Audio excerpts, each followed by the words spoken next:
We are back with another Fajr vlog. Alhamdulillah, I believe it's Fajr vlog number 21. I have a lot to do. We just came back to school for the first time since Christmas break, and it is crazy. I mean, my classroom's a mess and everything's a mess basically, and things are a bit crazy right now. And I'm also trying to like remember how to vlog again. I had sort of figured it out, and now I'm just using a different setup. I got my new camera, by the way, and I just don't know how to hold it. I'm still trying to figure it out, guys. Just cut me a break. So I made a post on Instagram regarding not listening to your parents and choosing things that are best for you, and not just always listening to your parents. And I think I need to explain what I mean a little more. But before I do that, I need to go grab a coffee, have a class to teach in just a bit, inshallah. And then, yeah, I gotta continue my day. I'm getting back in the swing of things. I'm not really sure how to even write a lesson anymore or teach. I sort of forgot how to teach. It's weird. 10 days I'm not doing something really causes you to get rusty. But alhamdulillah, you got to make sure that you continue to practice. So I'm going to get back, do some teaching, and then we're going to talk more about this in a little bit, inshallah. Thank you so much. Appreciate you. Thank you, thank you, thank you.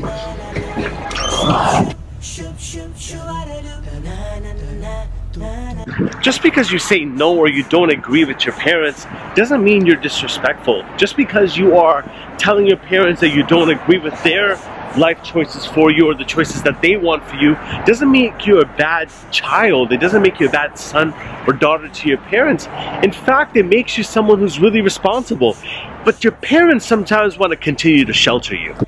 Guys, I can't stress enough how important it is for you to respect your parents. I mean, come on, who would I be if I told you not to respect your parents? But there's one thing to respect your parents, and there's one thing to appease your parents. A lot of us confuse respect with appeasement. We listen to our parents, we just appease them. Whatever they say, they go. Yet you never, and I'm not telling you to question, what I'm saying is, yet you are never stating your opinion about the matter. You are becoming an adult, and in your eyes of your parents, you're always going to be a baby. Let me explain what I mean by that. You see, even now that I have a daughter, I'm always thinking of her as a baby. And my youngest, I came home one day and she was standing above the stairs. My wife had done her hair in a certain way that made her look like really grown up. And I looked at her just from the bottom of the stairs. I'm like, when did that happen? Similarly, our children will continue to get older, and I will always view her as that child who I taught how to walk. Not really, but, or I taught how to potty train, definitely did that. Or just did little things in life.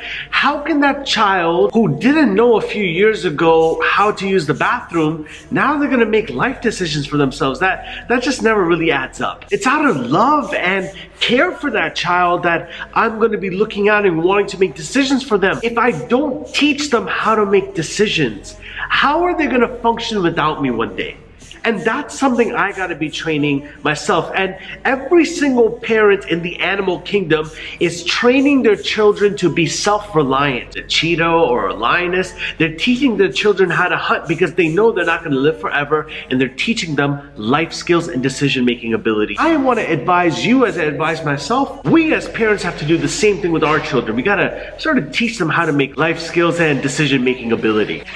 In your parents' eyes, you will always be that same little child that they brought from the hospital, believe me. And that's, your parents are always going to view you as this little baby that they have to protect all the time.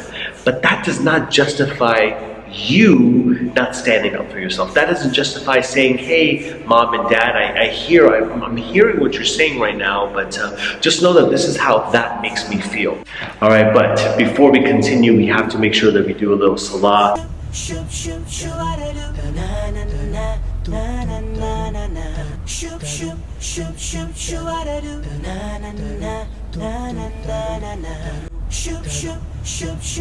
You see, the difference between pleasing your parents and appeasing your parents is really simple. Let me take you and explain. You see, appease means to just satisfy. When you just want to satisfy someone, just do it because they want you to do it. That's appeasing. And a lot of times we're on this high of whether you have to respect your parents and listen to your parents. There's one thing to listen to your parents, and there's one thing to appease your parents. A lot of times you have confused pleasing your parents with appeasing your parents. And appeasing your parents comes off in the form that you just do whatever they say. You don't even state your opinion or state how you feel about the matter because you've confused pleasing your parents with appeasing your parents, and that's what most of you guys are doing. A lot of the times your silence has become approval. You being silent about the matter basically has given them the approval to do whatever they want to you.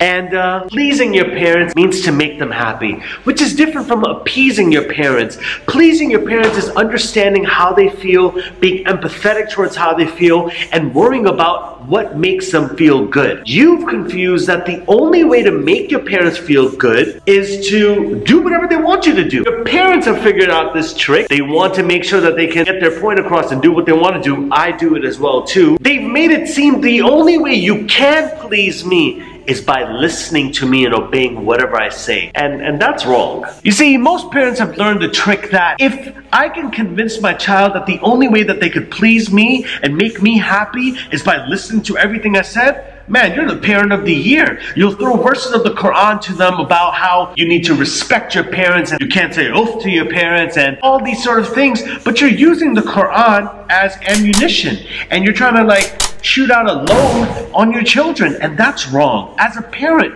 you can't do that to your children. Your job as a parent is to make sure that you teach your children life skills, and decision making is life skills. As a parent, my job is to empower my child and give them tools because they need to learn how to figure out things and make decisions for themselves, because guess what? I'm not going to be around forever, and that's something every parent needs to understand.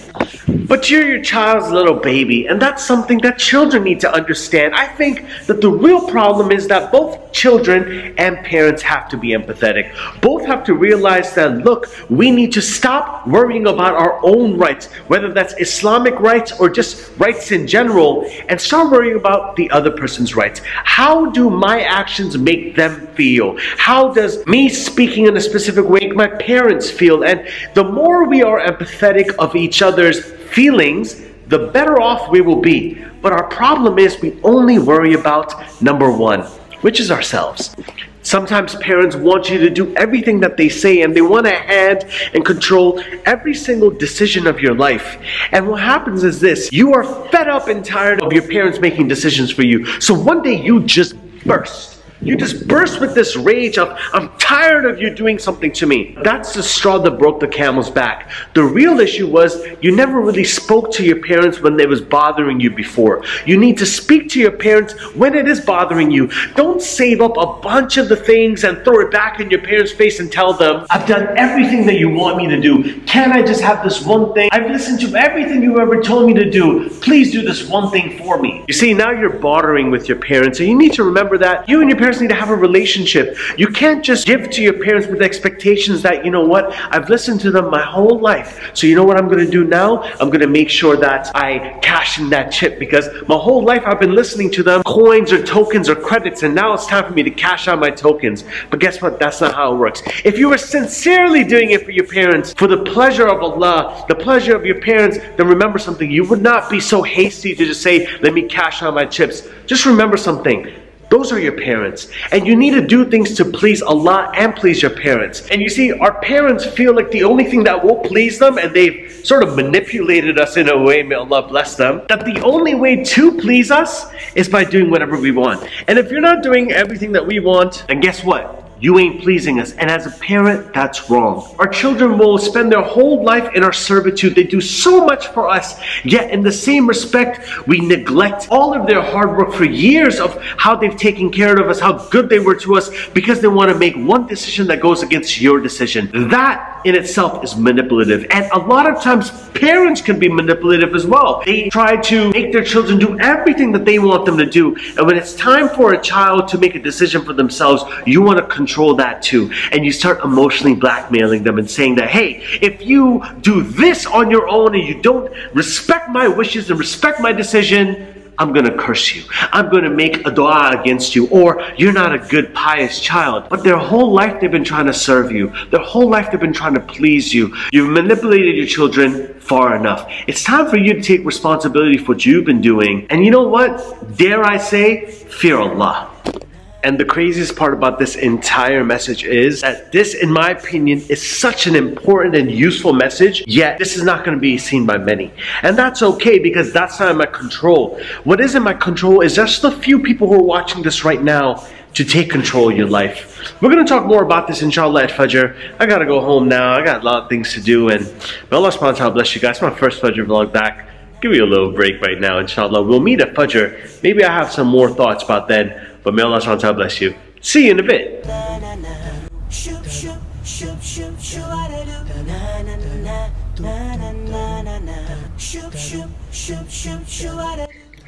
Here's the reality of the situation. Parents have made their love conditional. That the only way that you can show them that you are respecting them or you care about them is by listening to them or appearing to listen to them without questioning them whatsoever, which is absolutely false. And by the way, when I say your parents controlling your life, I don't mean like your parents are telling you to go clean up your room or go throw out the garbage and doing household chores. I think that that's a level of immaturity. If you're thinking that that's how I'm thinking, that's a level of immaturity you're at, and it just shows that this video is not even for you yet. I'm talking about life decisions. Your parents are controlling your life decisions that you're trying to make right now. I had so many people on my Instagram saying, yeah, I'm 14 years old and my mom is always telling me to do this sort of stuff and it's just controlling my life. That's not controlling your life. That's disciplining you. That's completely different. What I'm talking about right now is when your parents are making life-affecting decisions for you, not teaching you discipline, not punishing you, not teaching you life lessons through chores or responsibilities. That's something different. But that just shows how immature you are, and that's not the Torah level that I'm talking about. A child should have a little leeway to have a discussion with you. Even Nuh alayhi salam, when he was calling his son onto the boat, a messenger of God is giving his son an order to get on the boat. And his son is disagreeing with him and telling him how he doesn't want to get on the boat. And he's being rebellious of Nuh alayhi salam. And he's telling him that, no, I don't want to get on the boat. I'm cool. I don't need to get on the boat. Nuh alayhi salam still entertains this and furthers a discussion with him.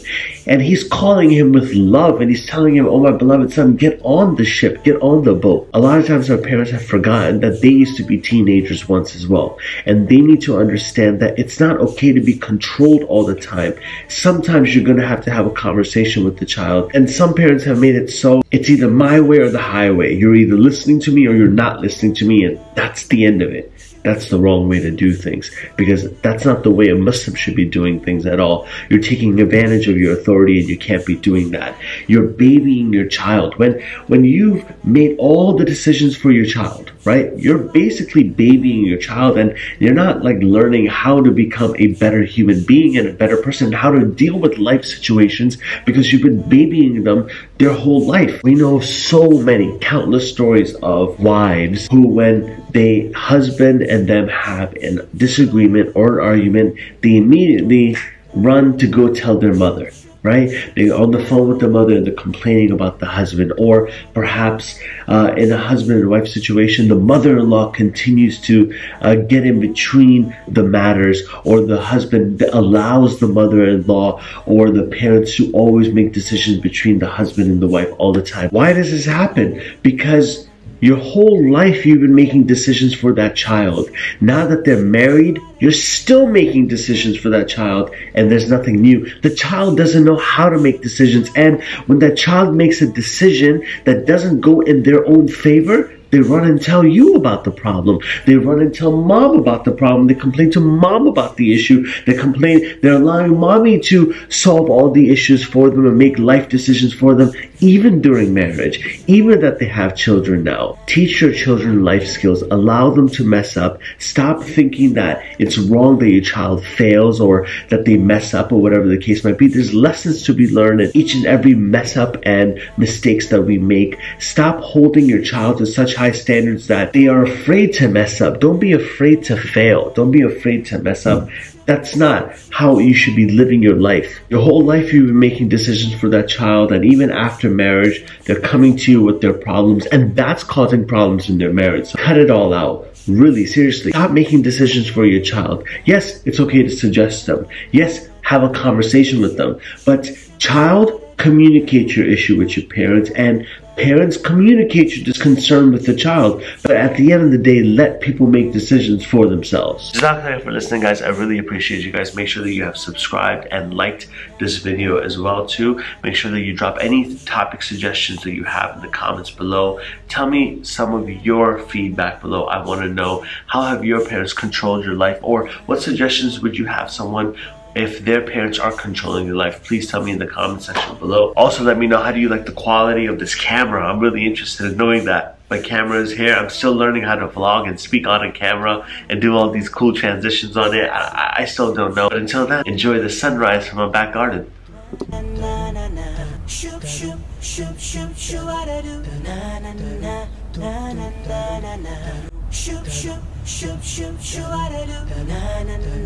na na.